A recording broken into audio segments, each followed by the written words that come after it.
इस साल चार धाम यात्रा पर भारी संकट चल रहा है। इसे 2013 के केदारनाथ आपदा के बाद का सबसे गंभीर व्यवधान बताया जा रहा है।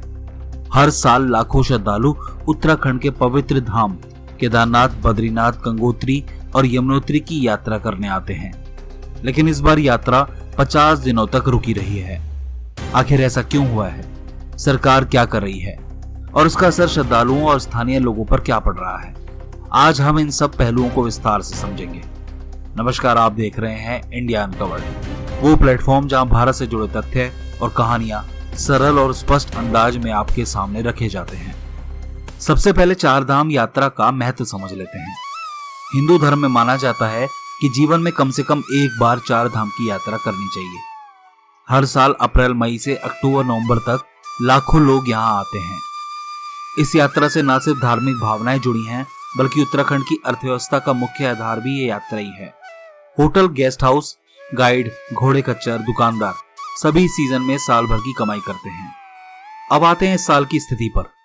2025 की यात्रा अभी तक सुचारू रूप से नहीं चल पाई है। भारी बारिश और लैंडस्लाइड ने कई जगह रास्ते बंद कर दिए हैं। टाइम्स ऑफ इंडिया की एक रिपोर्ट के अनुसार उत्तराखंड में भारी बारिश और लैंडस्लाइडिंग की वजह से अप्रैल 1 से अब तक 80 मौतें, 114 घायल और 95 लापता हैं। साथ ही 229 घर नष्ट हुए हैं और 1828 को हल्का नुकसान पहुंचा है।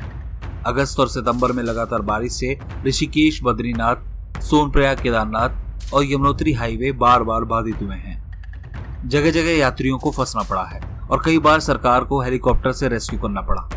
कई बार केदारनाथ और बद्रीनाथ में हजारों की भीड़ को संभालने में प्रशासन के पसीने छूट गए।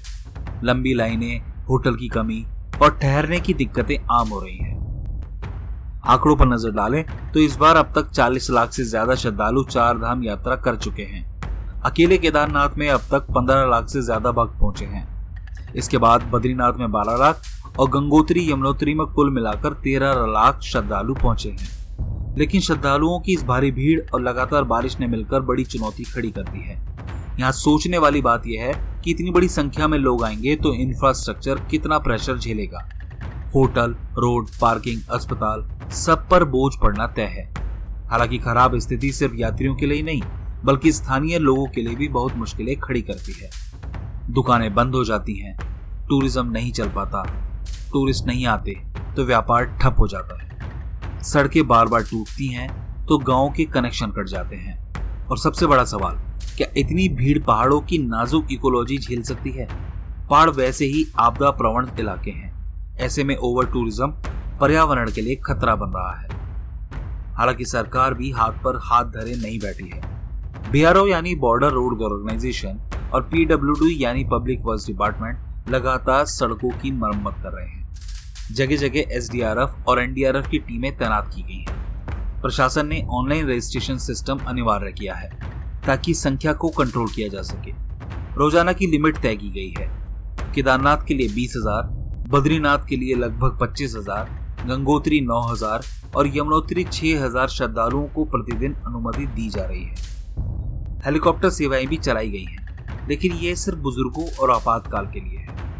हकीकत यह है कि लगातार बारिश और भूसंकलन के सामने ये इंतजाम अक्सर नाकाफी साबित हो रहे हैं। सोशल मीडिया पर ऐसी वीडियो खूब वायरल हो रही हैं, जिनमें यात्री खुले आसमान के नीचे फंसे दिख रहे हैं। तो अब सवाल उठता है, समाधान क्या है?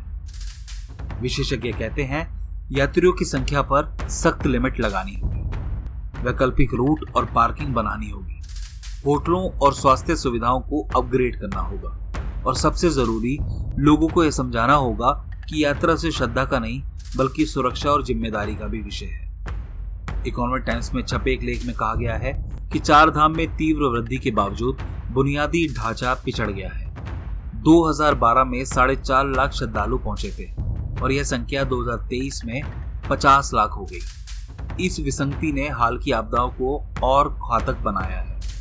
हमारा मानना है कि चार धाम यात्रा करोड़ों आस्थाओं से जुड़ी है, लेकिन धर्म और विश्वास की ताकत जितनी बड़ी हो, प्रकृति का संतुलन उससे कहीं ज्यादा महत्वपूर्ण है। अगर हम संतुलन नहीं बनाएंगे तो ये पवित्र धाम और ज्यादा खतरे में पड़ सकते हैं। हमें अब स्मार्ट, सहनशील और सुरक्षित पिलग्रिमेज मॉडल की ओर कदम बढ़ाना होगा।